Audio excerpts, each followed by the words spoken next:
Hi there everyone, my name is Jennifer Kirk and today I'm going to be doing a quick video for you to show you just how easy it is to make trees from a natural occurring product that you can get, often called forest in a box, which is called seafoam, and I'm going to be putting together some ultra realistic trees from this in a little under 20 minutes. So come with me and I'll show you exactly how to do this project.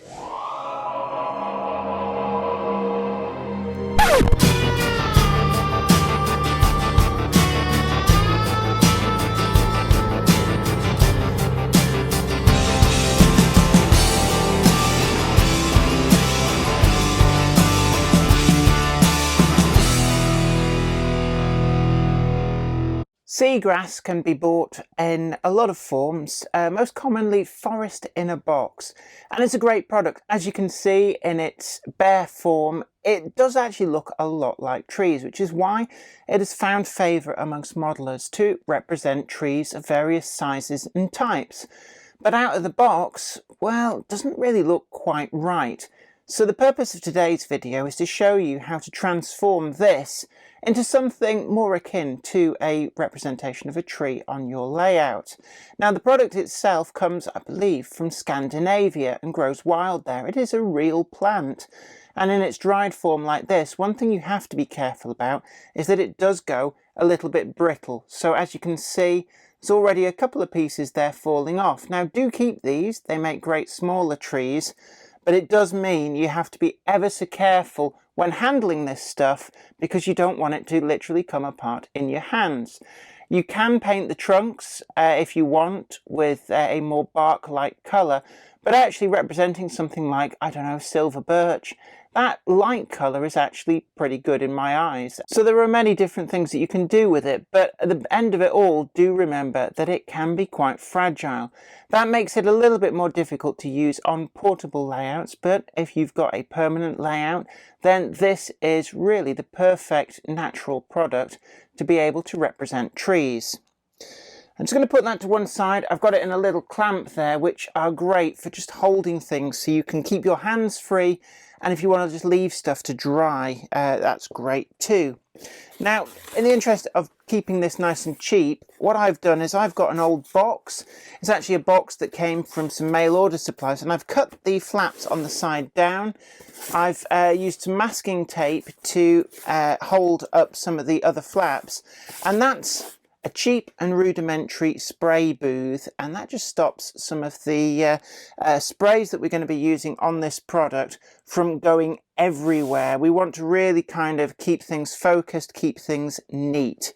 Now the spray that I'm going to be using on these, I've chosen to use Seanic's static grass layering spray because this is a good product that I've been using for static grass application, and I've got quite a bit to hand, and it is vastly superior to the other option which I know a lot of people like to use, which is cheap hairspray. Now cheap hairspray, it has the redeeming feature of being quite cheap, obviously, but it isn't quite as good. At the end of the day, it can go a little bit clumpy, and hairspray is only designed to be a temporary thing, so just bear in mind that it may not hold forever. So that's why I've chosen to go with the Scenic's static grass layering spray.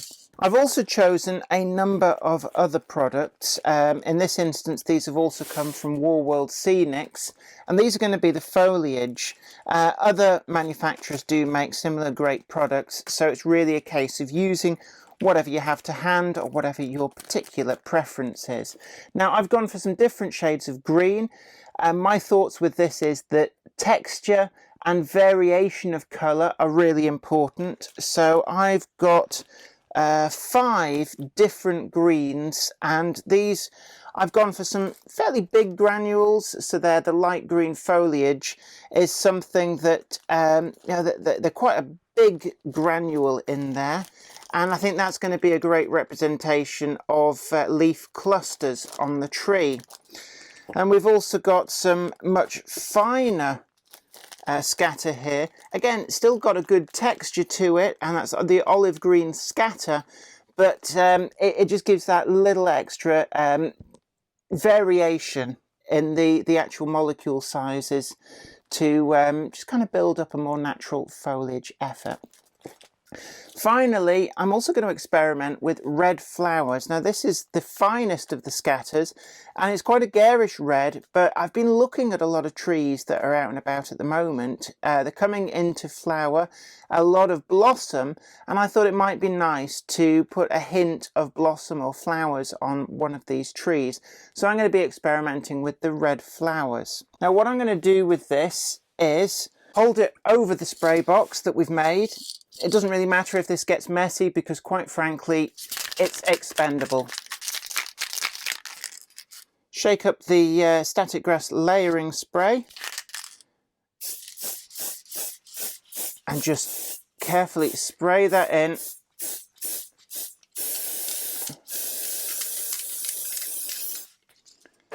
And there we've got our first layer. I'm going to go with quite clumpy granules here, so literally just grab a handful from the bag and we're going to sprinkle them in. They'll stick into the layering spray and just slowly start to build up the layers of that foliage in there.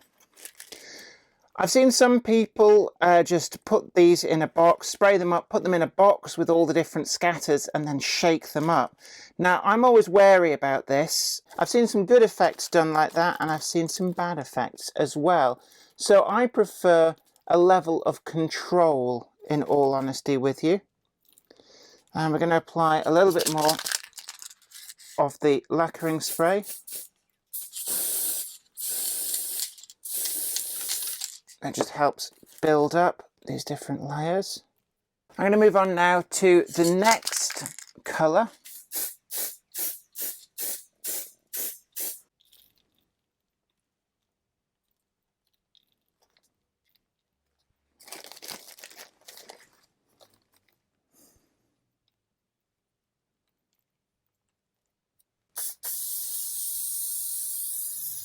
I'm going to mix up a different colour now. And this is the finer olive green scatter.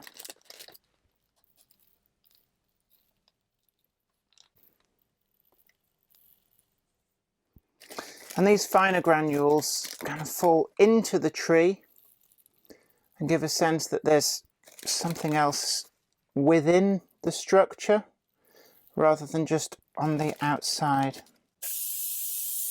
By picking up the stand, you can kind of get this into all the little nooks and crannies, which if you just drop it from above, it isn't going to get right in to all of the little areas in the tree.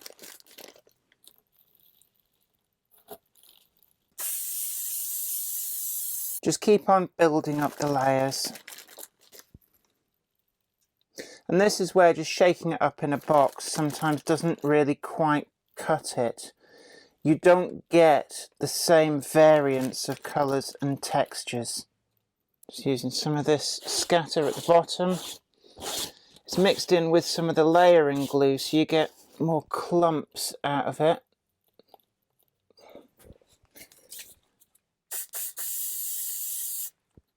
Which can work quite well.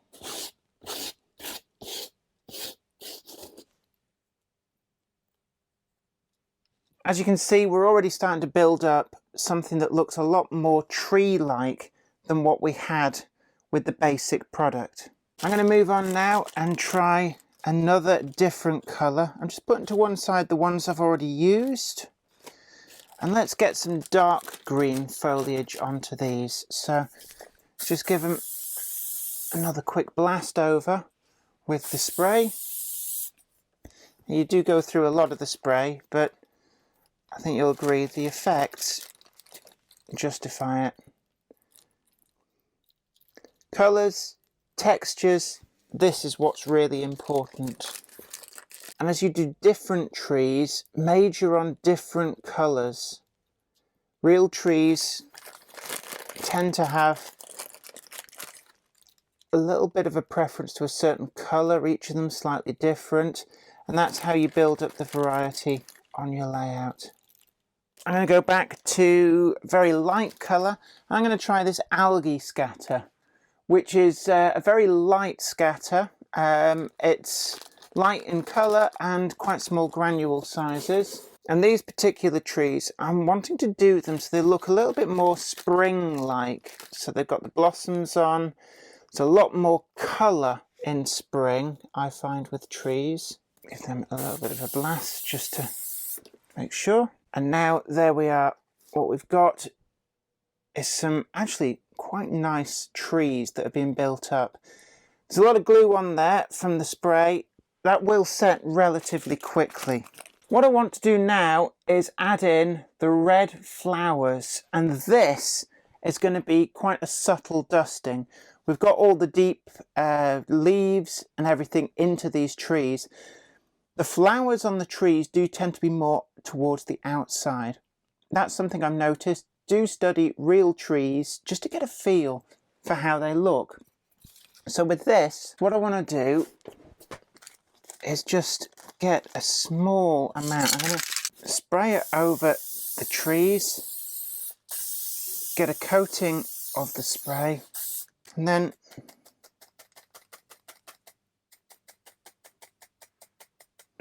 just flick the packet is the trick. You don't want to drown the tree in this stuff. Just a suggestion of red is enough.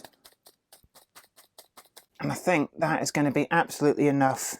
Too much and they start to look a bit silly. You might as well have not bothered with all of those previous leaves. I'm going to just give it another blast as a fixative. And there we are done. Now you can repeat that with as many trees as you want. And you can see the difference between the original material, this little piece that fell off, and the tree that we've now ended up with.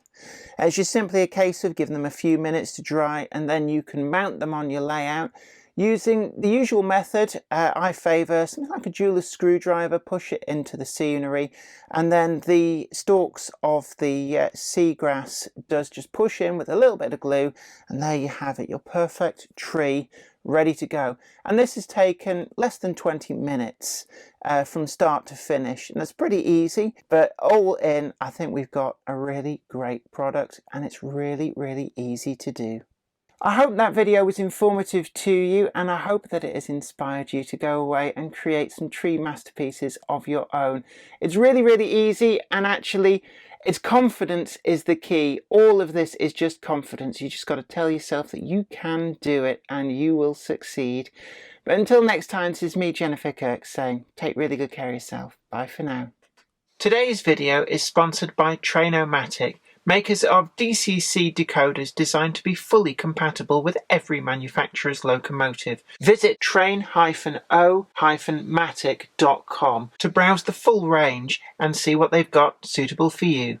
I'd like to send out a huge thanks to everybody who supports me on Patreon. And an extra special huge thanks goes out to Anthony Kidson, Michael Churchwood, Anthony Hunt, William Wade, Wayne Johns, Offshore Allen, oorail.co.uk, Tepic, Michael Lockie, Helen Sink, Peter Bolton, Brian Smith, Brian and Dorothy Mudd, Judge Mortis, and Gary Lewis. Thank you. Without you guys, I couldn't do this.